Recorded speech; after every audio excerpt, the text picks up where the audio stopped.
সাৰুৱা মাটিতহে ভাল শস্য হয়। সাৰ নথকা মাটিত ভাল শস্য দিলে অংকুৰিত হোৱাৰ পিছত নিষ্প্ৰভ হৈ যায়। স্বামীৰ কথা বুজি দেৱহূতিয়ে গৈ ভগৱানৰ ওচৰত 12 বছৰ কায় বাক্য মন একনিষ্ঠ কৰি উপাসনা কৰি শৰীৰ মন সকলো ভক্তি ৰসত প্লাবিত কৰি ক্ষেত্ৰখনৰ উপযুক্ততা উপলব্ধি কৰি পদৰ্ময় বীৰ্য ৰোপণ কৰিলে, যাৰ ফলশ্ৰুতি স্বৰূপে কপিল প্ৰভু আবিৰ্ভাৱ হ'ল। এতিয়া সেই এজন সৎ সন্তান পাবৰ কাৰণে আমাৰ পিতৃ মাতৃৰ কেনেকুৱা সাধনা লাগিব সেই কথা আমাৰ ইয়াত কৈছে। আজি আমাৰ বহু ডেকা গাভৰুৱে নাজানে। আমাৰ গুৰুজনৰ দৰ্শন মতে আজি ভাগৱত শুনিবলৈ 60-70 বছৰ উত্তৰ বয়সসকলতকৈ আমাৰ উঠি অহা প্ৰজন্ম ডেকা গাভৰু আৰু নতুন বোৱাৰীসকল বেছিকৈ আহিব লাগে। কিয়? আজি যিসকল ডেকা গাভৰু হৈ আছে কালিলৈ তেওঁলোকে সংসাৰ কৰিব লাগিব, এইটো প্ৰকৃতিৰ নিয়ম। কিন্তু কিয় সংসাৰ কৰিব লাগে আজি আমাৰ বহুত উঠি অহা প্ৰজন্মই নাজানে। এয়া ঋষি মুনিৰ প্ৰশ্ন, কিং অৰ্থে বিবাহম, আমি কিয় বিয়া পাতিব লাগে? আজি আমাৰ বহুত ডেকা গাভৰুক সুধিলে ক'ব নোৱাৰে। আমাৰ ঋগ্বেদত কৈছে অথ পুৰুষস্তাৱত সৰ্বো যৎ জায়ং ন বিন্দতে যৎ জায়ং বিন্দতে অথ প্ৰজায়তে তহি স্বৰ্গো ভৱতি। কিয় বিয়া পাতিব লাগে? দীপ্তি প্ৰাথমিকৰ গাঁওখনত যিসকল গৃহস্থীয়ে পিতৃ মাতৃক লৈ এটা পৰিয়াল এটা বংশলৈ বসবাস কৰি আছে, কালৰ অতৰ্কিত গতিত পিতৃ মাতৃ গুচি যোৱাৰ পিছত এই পিতৃ মাতৃৰ পৰিয়াল বা বংশটো অনাগত দিনত এই গাঁওখনত এৰি থৈ যাবৰ কাৰণে পুত্ৰ কন্যা জন্ম দিবৰ কাৰণে বিয়া পাতিব লাগে। কি অৰ্থে বিবাহম? পুত্ৰাৰ্থে বিবাহম। কি কাৰণে বিয়া পাতিব লাগে? পুত্ৰ কন্যা জন্ম দিবৰ কাৰণে বিয়া পাতিব লাগে। কি অৰ্থে পুত্ৰ? পুত্ৰ কিয় লাগে? উন্নাম নৰকে তালৈকে কি পুত্ৰাহ, উন্নাম নৰকৰ পৰা পিতৃ মাতৃক উদ্ধাৰ কৰিবৰ কাৰণে পুত্ৰ কন্যা জন্ম দিব লাগে। এতিয়া ভাগৱতত বৰ্ণিত 84 নৰকৰ ভিতৰত উন্নাম নৰকখনে আটাইতকৈ দুখ লগা। পিতৃ মাতৃৰ জীৱনলৈ এই নৰকখন কেতিয়া নামি আহে? 60 বছৰৰ পিছৰ পৰা। কালৰ অতৰ্কিত গতি আমাৰ পিতৃ মাতৃৰ জীৱনলৈ উন্নাম নৰক এটাৰ পিছত এটাকৈ নামি আহে। 60 বছৰৰ পিছত আজি দেখা কিচকিচিয়া চুলিকেইডাল লাহে লাহে মৰাপাতৰ দৰে বগা হ'বলৈ আৰম্ভ কৰিব। বহু দূৰলৈকে দেখা চকুযোৰ দৃষ্টিশক্তি কমি আহিব। ৰিং মাৰিলে শুনা কাণখন চিঞৰি থাকিলেও নুশুনা হ'ব। কমনীয় দেহাটো সুতুৰা সুতুৰ কৰিব। টান টান বস্তু চুবোৱা দাঁতকেইটা সুলকি কৰিব। যাওঁ বুলিলে যাওঁ, খাওঁ বুলিলে খাওঁ বোলা দেহাটোৰ মুখৰ আগত ল'ৰা ছোৱালী বোৱাৰীয়ে এমুঠি নিদিলে খাবলৈ নোপোৱা। সেই সময়ত বৃদ্ধ পিতৃ মাতৃক সেৱা শুশ্ৰূষা মৰম চেনেহ লালন পালন কৰিবৰ কাৰণে পুত্ৰ কন্যা জন্ম দিব লাগে। যে কোন পুত্ৰই সেইটো কাম কৰিব? দশম স্কন্ধত ভগৱানে গুৰুৰূপে আহি কৈছে, পুত্ৰেও তৰাইতে বুলি শুনি আছা শাস্ত্ৰ, বৈষ্ণৱ পুত্ৰ হ'ব লাগে বুলি আছে। মাত্ৰ পুত্ৰই তৰাব বুলি কৈছে সঁচা, কিন্তু বৈষ্ণৱ পুত্ৰ জন্ম দিব লাগে। অবৈষ্ণৱ পুত্ৰ যদি উপজে বংশত স্বৰ্গহন্তে পিতৃক পেলাব নোৱাৰে।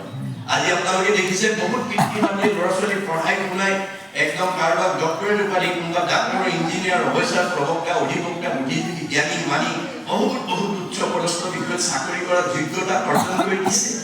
কিন্তু দীপ্তি প্ৰাথমিকৰ দৰে প্ৰতি বছৰে ভাগৱতৰ চৰ্চা নকৰাৰ কাৰণে, সেইসকল পুত্ৰই ভাগৱতৰ দৰ্শন নজনাৰ কাৰণে তেওঁলোকে আনৰটো দূৰৰ কথা জন্মদাতা পিতৃ বৃদ্ধ পিতৃ মাতৃ সেৱা শুশ্ৰূষা মৰম চেনেহ কৰাৰ বিপৰীতে বৃদ্ধাশ্ৰমলৈ খেদি পঠিয়াইছে।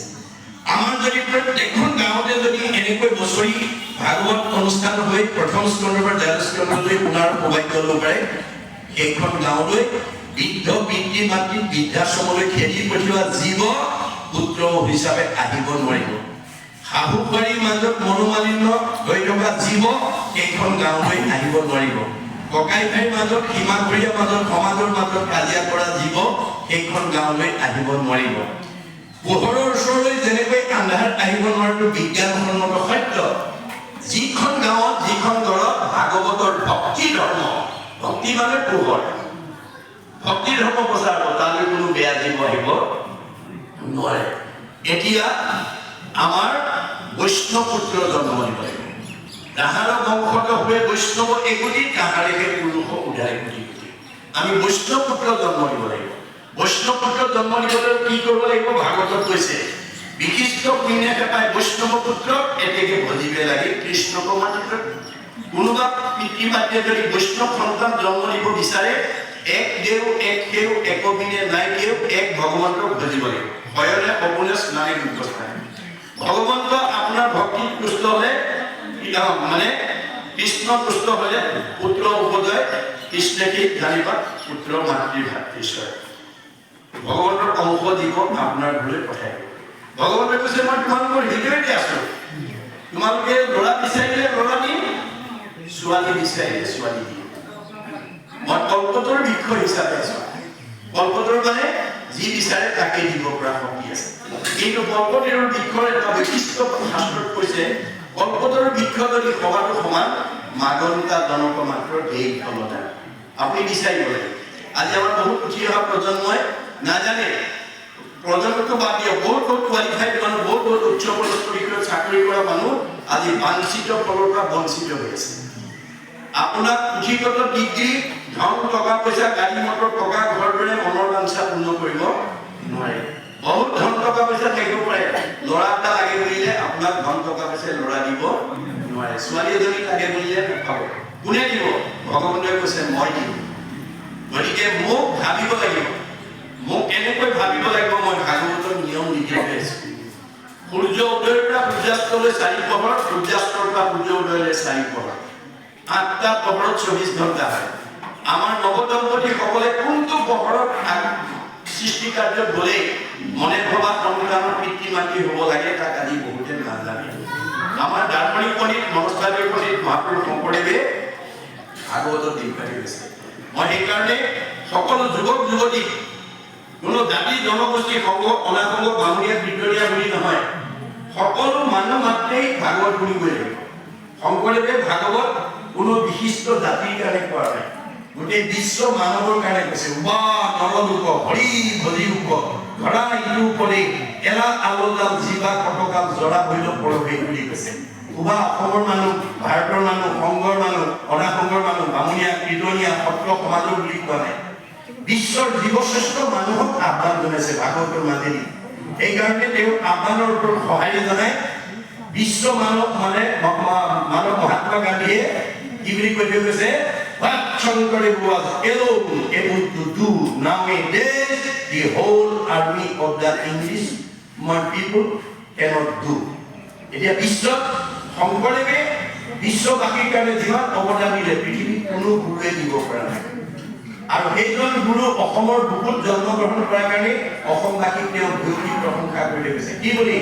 Assamese indeed personally called Shankardev has 5 centuries back given to Assamese people an ideal which is also my ideal of Ram Rajya. মই যিখন ৰাম ৰাজ্য অসমত প্ৰতিষ্ঠা কৰিম বুলি আহিছিলো, শংকৰদেৱে 500 বছৰ পূৰ্বতে এই ৰাম ৰাজ্য অসমত প্ৰতিষ্ঠা কৰিলে। কিন্তু আজি আমি গুৰুজনৰ দৰ্শন অধ্যয়ন কৰাৰ কাৰণে একেখন গাঁৱতে 2-3টা খেল, 2-3টা নামঘৰ হৈ আমি বসবাস কৰিব লাগিছে। এয়া আমাৰ কাৰণে দুৰ্ভাগ্য।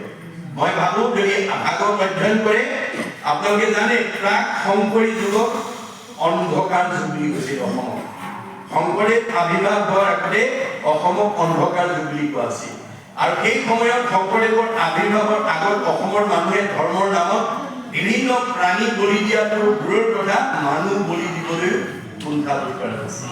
তেনেকুৱা এটা সময়ত শংকৰদেৱ আবিৰ্ভাৱ হৈ অসমৰ চাৰিওফালে ঘূৰি চাই দেখিলে অসমৰ বিভিন্ন জাতি জনগোষ্ঠীৰ মানুহৰ বাসস্থান। এই সকলোবিলাক ঈশ্বৰৰ অমৃতৰ সন্তান। এই আধ্যাত্মিক জ্ঞানটো, এই আত্মা সম্পৰ্কীয় জ্ঞানটো মই যদি অসমবাসীক দি থৈ যাব নোৱাৰো, অনাগত দিনত তেওঁলোক কেতিয়াও একতাৰ দূৰেৰে কাম খাব নোৱাৰিব, সমন্বয়ৰ সেতু বান্ধিব নোৱাৰিব। সেইকাৰণে তেওঁ সকলো জাতি জনগোষ্ঠীৰ পৰা ভকত সংস্কাৰ কৰি লৈ আহিছিল। কেনেকৈ? ভগৱন্তৰ 1000টা নামৰ পৰা এটা এটা নাম দি তেওঁলোকে সংস্কাৰ কৰি আনিছিল। আৰু অসমক অন্ধকাৰৰ পৰা পোহৰলৈ নিবৰ কাৰণে প্ৰথম তেওঁ সমাজ সংস্কাৰ পথটোকে হাতত তুলি লৈছিল। কেনেকৈ? এই দ্বিতীয় স্কন্ধত উল্লেখ আছে। দ্বিতীয় স্কন্ধত উল্লেখ কৰিছে কিৰাত কছাৰী হাসি গাৰু মিৰি যবন কংগ দুৱাল ধ্ৰুৱাতে লোক অসম লোক কুবাচ মেৰু চান্দাল আনু হব পাপী কৃষ্ণকে কৰ সংগত পবিত্ৰ হয় হৰিত একান্তে ভগৱতী কৰিয়া বৈকুণ্ঠে সুখে চলয়। আজি এই প্ৰাথমিকৰ ভাগৱত পাঠলৈ চব আহিব পাৰে, চবে শুনিব পাৰে, শুনি বৈকুণ্ঠৰ পথটো মুকলি কৰিব পাৰে, তাত কোনো বাধা নাই। সেইকাৰণে চব জনগোষ্ঠীৰ পৰা ভগৱতক আনি সমাজক চিনাকি কৰিছিল। হেৰা সমাজৰ লোকসকল, মই আজি তোমালোকৰ মাজলৈ গাৰুৰ ভকত আনিছো দেই। এওঁক আজিৰ পৰা তোমালোকে গাৰু বুলি ঘৃণা নকৰিবা, এওঁ ঈশ্বৰৰ অমৃতৰ সন্তান। এওঁক আজিৰ পৰা তোমালোকে গোবিন্দ আঁতৰি কৰিবা। এয়া মই নগাৰ ভকত আনিছো, এওঁক আজিৰ পৰা তোমালোকে নৰোত্তম আঁতৰি কৰিবা। এয়া মই যবনৰ ভকত আনিছো, এওঁক আজিৰ পৰা তোমালোকে জয় হৰি আঁতৰি কৰিবা। এয়া মই কাৰ্বিৰ ভকত আনিছো, এওঁক আজিৰ পৰা তোমালোকে ভোলাই আঁতৰি কৰিবা। এয়া মই মানে জয়ন্তীয়াৰ ভকত আনিছো, এওঁক আজিৰ পৰা তোমালোকে মাধৱ আঁতৰি কৰিবা। এয়া মই হীৰাৰ ভকত আনিছো, এওঁক আজিৰ পৰা তোমালোকে মথুৰা দাস আঁতৰি কৰিবা। এয়া মই আহোমৰ ভকত আনিছো, এওঁক আজিৰ পৰা নৰহৰি আঁতৰি কৰিবা। এয়া মই কছাৰীৰ ভকত আনিছো, এওঁক আজিৰ পৰা তোমালোকে বলাই ৰমাই কৰিবা। এয়া মই মিচিঙৰ ভকত আনিছো, এওঁক আজিৰ পৰা তোমালোকে পৰমানন্দ আঁতৰি কৰিবা। এয়া মই দেউৰীৰ ভকত আনিছো, এওঁক আজিৰ পৰা তোমালোকে বৈকুণ্ঠ আঁতৰি কৰিবা। এয়া মই কৈবৰ্তৰ ভকত আনিছো, এওঁক আজিৰ পৰা পূৰ্ণানন্দ আঁতৰি কৰিবা। এয়া মই বনিয়াৰ ভকত আনিছো, এওঁক আজিৰ পৰা তোমালোকে হৰিদাস আঁতৰি কৰিবা। এয়া মই কোচৰ ভকত আনিছো, এওঁক আজিৰ পৰা মুৰাৰী আঁতৰি কৰিবা। এয়া মই কলিতাৰ ভকত আনিছো, এওঁক আজিৰ পৰা গোপাল আঁতৰি কৰিবা। এয়া মই ভুটিয়াৰ ভকত আনিছো, এওঁক আজিৰ পৰা তোমালোকে দামোদৰ আঁতৰি কৰিবা। এয়া মই নাপিতৰ ভকত আনিছো, এওঁক আজিৰ পৰা নাৰায়ণ ঠাকুৰৰ বুলিবা। এয়া মই তিৱাৰ ভকত আনিছো, এওঁক আজিৰ পৰা তোমালোকে সুদাম আঁতৰি কৰিবা। এয়া মই কায়স্থৰ ভকত আনিছো, এওঁক আজিৰ পৰা সতাই আঁতৰি কৰিবা। এয়া মই মুছলমানৰ ভকত আনিছো, এওঁক আজিৰ পৰা শ্যাম কাই আঁতৰি কৰিবা। তাৰ পৰা অপ্ৰভংশ হৈ চান্দ খাই গৈছে। এয়া মই ব্ৰাহ্মণৰ ভকত আনিছো, এওঁক আজিৰ পৰা অনন্ত কন্দলী সাৰ্বভৌম ভট্টাচাৰ্য বুলিবা। এইবুলি চব জাতি জনগোষ্ঠীৰ পৰা ভকতক সংস্কাৰ কৰি আনি বৰ্ণ বৈষম্যহীন এটা জাতি প্ৰতিষ্ঠা কৰিছে। কি কৰি? অহৰি অভদয়দিটো তাকে বোলে জাতি কৃষ্ণ বিমুখ দিটো সেইকে অজাতি। মানুহক দুটা ভাগত ভগাইছে শংকৰদেৱে, জাতি আৰু অজাতি। আৰু ভাগৱতৰ প্ৰথম স্কন্ধটো সুধে, আপোনালোকে জানে যে ৬০,০০০ ঋষিয়ে নৈমিষাৰণ্যত প্ৰথম ভাগৱত শুনিছিল। যেতিয়া ভাগৱত সভা শেষ হোৱাৰ পিছত শুকদেৱ যাব ওলালে, তেতিয়া ঋষি সমস্ত সুধিলে, তুমি যোৱাৰ পিছত আমাক কোনে শুনাব? তেতিয়া তেওঁ আঙুলি ঠাৰি কৰে। এই সময়লৈকে নিজ জাতি বুলি ঋষি সমাজৰ মাজত বহিবলৈ নিদি বহুত যোজন পিছত বহিবলৈ দিয়া পুত্ৰক আমন্ত্ৰণ কৰি আনি গুৰু আসনত বহাই সৌনকে নিবেদন কৰিলে। কি বুলি? সৌনক পদ্ধতি শুনা পুত্ৰ মহামানী পৰম পাতকী কৰি পাইলে হেন জানি আৰম্ভিত যজ্ঞ আকি সহস্ৰ বছৰ ঘুমৰ ধৰণে ধৰ্ম বৰ্ণ ভৈলে কৰে। এই হ'ল আমি কৃষ্ণ বৈকুণ্ঠ প্ৰায় হোৱাৰ লগে লগে পৃথিৱীলৈ কলিয়াই তুলি জানি আমি হাজাৰ হাজাৰ বছৰ যজ্ঞ আৰম্ভ কৰি যজ্ঞৰ ধোঁৱাৰে ধোঁৱাবৰণীয়া হৈ গ'ল, কিন্তু ফল নাপালো। এতিয়া মনত ৰাখিব, ২৮,০০০ বেদৈক্য শাস্ত্ৰজ্ঞ টিকালৈকে ধ্যানত ভগৱানক সন্মুখ কৰিব পৰা এতিয়া যদি কলি যুগত যজ্ঞ কৰি বিফল হৈছে, আমি সফল হ'ম নেকি বাৰু? এই কথা উপলব্ধি কৰিব লাগিব দেই। এই কথা উপলব্ধিয়ে সংস্কাৰ কৰে। উপলব্ধি নহ'লে আমি একেদৰে থাকিব লাগিব, আমাৰ জীৱৰ কোনো কল্যাণ নহ'ব। সেইকাৰণে ভাগৱত শুনিলে আমি সংস্কাৰ কৰিব পাৰোঁ। জীৱৰ সংস্কাৰটো কেৱল ভাগৱত শুনিলেহে হ'ব। ভাগৱত নুশুনা মানুহৰ সংস্কাৰ নহয়। মলি কাপোৰখন চফা কৰিবলৈ চাবোন বা চাৰ্ফ দিব লাগিব। চাবোন চাৰ্ফ ব্যৱহাৰ নকৰাকৈ যিমান দামী কাপোৰ পিন্ধক মলি কৰিবই। মলি গুচাবলৈ চাবোন চাৰ্ফ ব্যৱহাৰ কৰিব লাগিব। মই দামী কাপোৰ পিন্ধিছোঁ বুলি কোনোবাই যদি চাবোন চাৰ্ফ ব্যৱহাৰ নকৰে, দামী কাপোৰখনৰ পৰা মলি নিজে আঁতৰলৈ নাযায়। মই মৰিগাঁও গাঁৱৰ আটাইতকৈ ধনী মানুহ, বিদ্যাৱন্ত মানুহ, সম্পদশালী মানুহ, জ্ঞানী মানুহ বুদ্ধিমন্ত মানুহ মোতকৈ ডাঙৰ কোনো নাই বুলি ভাবি যদি আজিৰ দৰে অনুষ্ঠানলৈ আহি ঈশ্বৰৰ কথা নুশুনে তেওঁ সংস্কাৰ হ'ব নোৱাৰে তেওঁ এই তিনিটা লেয়াৰৰ ভিতৰত ঘূৰি থাকিব দেই টপস্ফিয়াৰ টেট্ৰস্ফিয়াৰ কাইনোস্ফিয়াৰ বিজ্ঞানে কৈছে পৃথিৱীৰ বায়ুমণ্ডলৰ ঘনত্বৰ ওপৰত তিনিটা স্তৰ ঠাকুৰে দেখুৱাইছে এই তিনিটা স্তৰৰ ভিতৰত কি ঘূৰি থাকিব পুনৰপি জন্ম পুনৰপি মৰণ হৈ থাকিব কি কেতিয়াও ভগৱান দৰ্শনলৈ যাব নোৱাৰে শিক্ষা বিদ্যা ধন টকা পইচা গাড়ী মটৰ টকা ঘৰ দৰে আপোনাৰ শৰীৰটো বেমাৰ নোহোৱাকৈ ৰাখিব নোৱাৰে আপোনালোকৰ স্বামী স্ত্ৰীৰ মাজত মিলা প্ৰীতি নাথাকে ককাই ভাইৰ মাজত শাহু বোৱাৰীৰ মাজত বা ওচৰ চুবুৰীয়াৰ মাজত ধন টকা পইচা গাড়ী মটৰে মিলা প্ৰীতি কৰি দিব নোৱাৰে সেইকাৰণে এইবোৰ চব মিছা বুলি কৈছে আনন্দতভাৱে মিছা লগত নিব নোৱাৰা ধন সম্পত্তিৰ কাৰণে যাতে আমি গৰ্ব কৰিব লগা নহয় মান সন্মানৰ ওপৰত যাতে প্ৰাধান্য দিব লগা নহয় আমাৰ ভাগৱতে কৈছে নেৰিবে ধনে ধানে মানে আপপতি নাপাইবে উদ্ধাৰপতি যাইবে অধুপতি গতিকে লগত নিব নোৱাৰা ধন সম্পত্তিৰ পিছত যাতে আমি ঘূৰি থাকিব লগা নহয় মনত ৰাখিব কথাটো এই কথাই ভাগৱতে কৈ আছে গতিকে এতিয়া আমাৰ ল'ৰা ছোৱালীয়ে ভগৱন্তৰ পৰা বিচাৰিব জানিলে ল'ৰা লাগিলে ল'ৰা দিব ছোৱালী লাগিলে ছোৱালী দিব কিন্তু সময় টানি দিছে ৰে সূৰ্য উদয়ৰ পৰা সূৰ্যাস্তলৈ 4 পহৰ সূৰ্যাস্তৰ পৰা সূৰ্য উদয়লৈ 4 পহৰ এই 8টা পহৰৰ ভিতৰত কোনটো পহৰত আমি আগবাঢ়িব লাগে আজি আমাৰ উঠি অহা প্ৰজন্ম বহুত কোৱালিফাইড মানুহে নাজানে যাৰ কাৰণে তেওঁলোকে বাঞ্ছিত ফলৰ পৰা বঞ্চিত হৈ আছে আমাৰ মানে পুথিগত ডিগ্ৰীয়ে আপুনি মনে ভবা সন্তানৰ পিতৃ মাতৃ হ'ব নোৱাৰিব বা কৰিব নোৱাৰে কোনে পাৰিব ভগৱন্তই পাৰিব গতিকে আমি এনেকৈ আগবাঢ়িব লাগে আমাৰ যে প্ৰথম সূৰ্য উদয়ৰ পৰা সূৰ্যাস্তলৈ 4 পহৰটো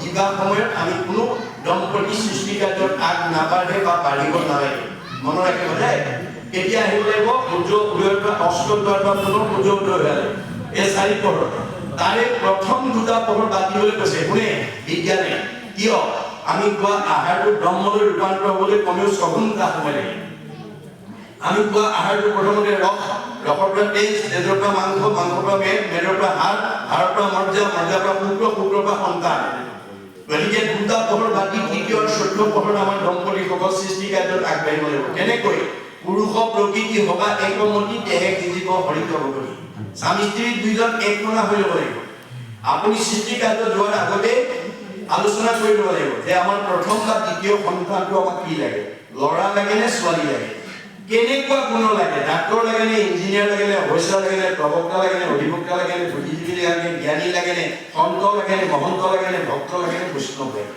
কি গুণৰ লাগে দুইজনে আলোচনা কৰি যথা সময়ত ভগৱানৰ ওচৰত এই ভাৱটো নিবেদন কৰিব ভাৱেনৰ উপদেশ্বৰ তেতিয়া আপুনি ল'ৰা বিচাৰিলে ল'ৰা দিব ছোৱালী বিচাৰিলে ছোৱালী দিব যদি দাম্পত্য জীৱনৰ মতভেদ থাকে কাৰোবাৰ স্বামীয়ে জানে ভাৰ্যাই নাজানে কাৰোবাৰ ভাৰ্যাই জানে স্বামীয়ে নামানে তেতিয়াহ'লে কশ্যপ ঋষিৰ নিচিনা হ'ব কশ্যপ ঋষি দুগৰাকী ভাৰ্যা দিতি আৰু অদিতি অদিতিয়ে সকলো সময়তে স্বামীৰ লগত মন মিলাই সময়মতে সৃষ্টি কাৰ্যত আগবাঢ়িছিল সেইকাৰণে আটাইকেইটা দেৱতা সন্তান জন্ম দিলে দিতি হিংসা কৰি আছিল পত্নীৰ সন্তান হোৱা দেখি হিংসাত ভাগি পৰিছিল আৰু অসময়ত গৈ উপাসনা স্থানত গৈ স্বামী পুত্ৰদানৰ কাৰণে আহ্বান জনাইছিল দূৰদৰ্শী সম্পন্ন কশ্যপ ঋষিয়ে কৈছিল হে ভাৰ্যা এইটো পুত্ৰদানৰ সময় নহয় এইটো ঈশ্বৰৰ উপাসনাৰ সময় তুমি খন্তেক ধৈৰ্য ধৰা নমনাৰ কাৰণে উপায়ন্তৰ হৈ ভাৰ্যাক সন্তুষ্টি দিবৰ কাৰণে পুত্ৰদান দিলে ফলত কি হ'ল হিৰণ্যক আৰু